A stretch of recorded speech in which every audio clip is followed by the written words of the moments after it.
Hi, my name is Rachel Sims, and I worked with LPFI's programs team for close to 7 years. I designed the current site director training, and so I'm just making a short video to give you an overview as the trainer on what to expect, what to think about when you're preparing for this training, and just a few tips along the way. So this training is designed to be 4.5 weeks for existing sites, and you'll also find a training calendar for new sites that sort of front loads the deep dives and has a heavier coaching element added for the trainer to be on site with that new site director for a good portion of the training. So if you're going through that calendar in the beginning of the first week, after orientation and after meeting the team, you will see that there is a participatory planning meeting, because the way this training is designed to build upon and take into account what the site director, whether they're new or a current employee, what they have by way of experience and knowledge and what they're bringing to the table. So since hopefully you have been included or were included in the interview process and maybe even the orientation, you may have an idea already of what this person is bringing to the table, of how to customize the training for them, or where their areas of strength and weakness are. So the information gathered in the participatory planning meeting is also for you to further customize or tweak the pacing, the sequence, or the emphasis of certain topics. You also get to know where their concerns are, where their anxieties are, so maybe you would want to address those issues on the front end. So this is really a collaborative session for you and the site director. Generally speaking, for each week there is a workflow session at the beginning that sets the pace for the week and reviews with the employee what the week is going to look like, what their schedule looks like, and even what their responsibilities are that they may have to fulfill on the job. There are a lot of documents, there are a lot of resources that they need to pre-read for the deep dives, so just keep that in mind and pace that accordingly. At the end of every week, there is a wrap-up and feedback session that's really more of a check-in for how they're doing, even personally. How are they doing? How are they feeling? Are they feeling overwhelmed? Are they still excited to be there? What are they still concerned about? Did you address the concerns that they wanted to address in week 1 or week 2, wherever you are? It's a time to give feedback to each other and to just check in continually around how their training experience is going. And they are working on the site vision worksheet in the background, which then leads to their actual site plan for the coming year. So they are actively working out what their vision is for the site while they're being trained for these few weeks. This serves multiple purposes for them and for you. For you, it is one of the better ways for you to check for understanding when they are, absorbing and regurgitating all of the information received. They're trying to integrate it into an actual vision and a plan. They're making it their own. They're also presenting what they see for their SMASH site. And as they're doing this, are they understanding what SMASH is about? Are they understanding the priorities of the job? Are they understanding the different components of the program and how they all fit together? As you continue in the training, you may want to further address any areas that you see need adjustment or need strengthening, need support from how they're working on this worksheet. And then the final few days in the 4.5 weeks is just really for transition, to transition out officially from the training and into their job, their real job as a site director. If you are not the site director's manager, then that would be a time for the three of you to really be collaborating and working together to make sure that transition from training into the actual job is smooth, all the loose ends are tied up, and the critical follow-up is really nailed down, and really there's a plan for that, for what is needed beyond the actual training. So I'm going to talk about these 4 C's: connection, clarification, culture, and compliance. So I didn't make these up, but the research shows that the more effectively you hit on these 4 things in anybody's onboarding experience for any sort of organization, that will determine how long they actually stick around, how well they will perform in the job, how happy they will be in their job. And I would emphasize for SMASH and for LPFI, just based on experience, that connection and culture are paramount. Connection with individuals and building a support system with them in these first few weeks is very, very important.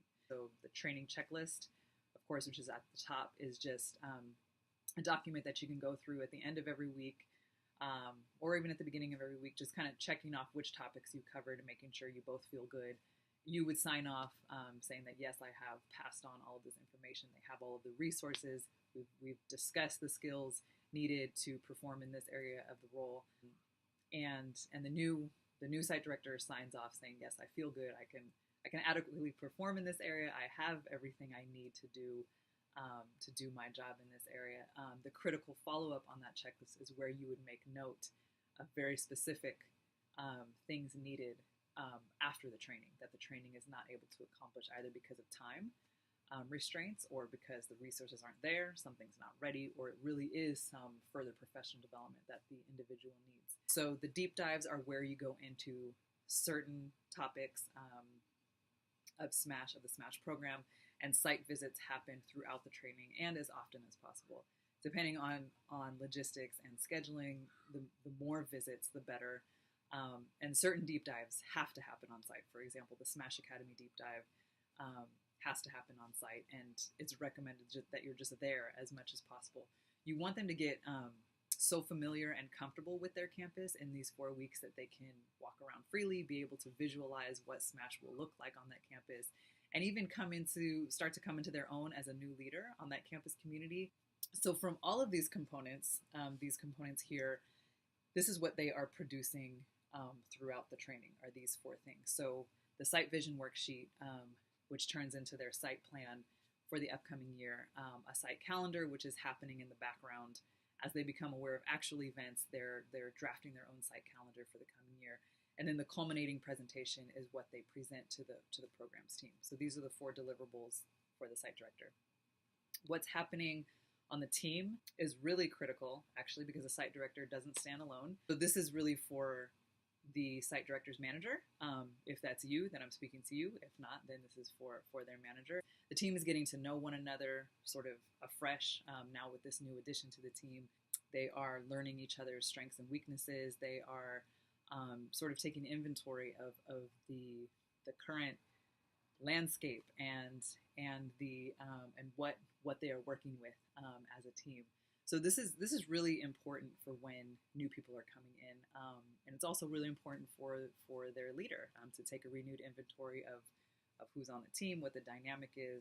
Here is this site director we consider him or her to be our res program expert. Here, this site director actually has a lot of teaching experience. So really helping the site director team to creating this culture, and also helping them to start utilizing one another.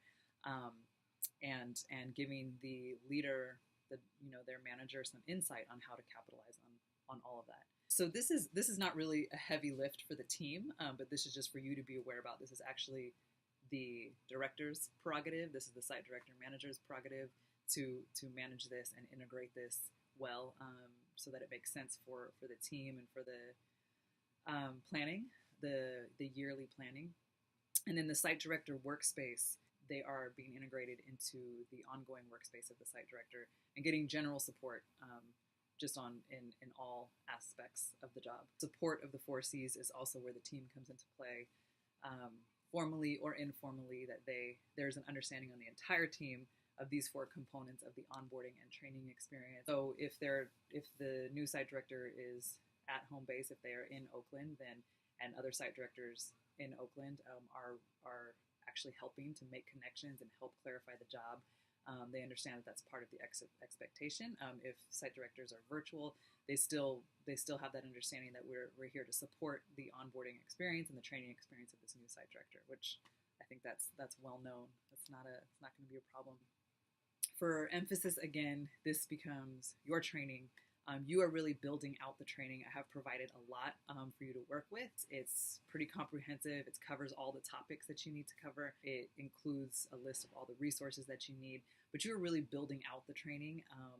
So the guide is there, the schedule is there, the meeting agendas are there. There's a PowerPoint skeleton for you, but it really depends on your style and depends on the individual's learning style. The training will sort of take on a life of its own, so to speak. So the learning pyramid that I provide in the overview document and suggestions that I give are to introduce an expectation, really, that there should be a variety of methods used in delivering this training. Especially, I want you to think about which other people need to be involved in delivering this training. So If you are not the best person to talk about what the Smash classroom looks like, then maybe there's an instructor that's willing to sit down for a couple of hours. And then maybe the curriculum and instruction director would be the best person. Think about scholars and parents. They're also great resources to facilitate many of these different topics. So while you're in charge of designing the best training this year, that does not mean you're in charge of delivering everything. So do keep that in mind and think about all of the resources that you have available to you at LPFI, at KCSI, other people that you can pull in to really make this a robust, really effective training. It's also on you to know where all these documents are. You could see some of the heavier deep dives, I don't know, have 10, 12 documents, and they're all in the Google Drive. And I believe most of them, if not all, are located in the Smash library or the site director team folder. If not, it's on you, the trainer, though, to know where those things are, to make sure that the new site director has access to all of these things beforehand. So the next go-to document are the meeting agendas, which you'll see a brief description of. Throughout the training, we're emphasizing the 4 C's. We're keeping these in mind, and the more that they are mentioned and made explicit, the more impactful they can be. Be sure to just review the purpose of the meeting and just be very explicit about it. Just a couple of sentences about what we're doing in this meeting, which of the 4 C's it touches on. For example, in the participatory planning meeting, this is one of our first connections. We're going to be working together for the next 4 to 5 weeks, and the purpose of this meeting, is to connect with you. And also not just to provide clarity for what your training is going to look like, but I am also introducing a culture of collaboration and agentive voice. So just naming which of those C's this meeting or this activity is touching on will just go further in their impression and their experience of what this training is to them, and how thoughtful, how intentional you are being and the organization is being about bringing them on board and bringing them up to speed in this new role and equipping them with everything they need. As you can see from the deep dive checklist and prompts, you could also be filling in additional prompts. And prompts don't have to be discussions, right? You can ask them, that's where the different methods should come in. You can ask them to present out on a certain topic from their reading. But some of these deep dives have a lot of pre-reading.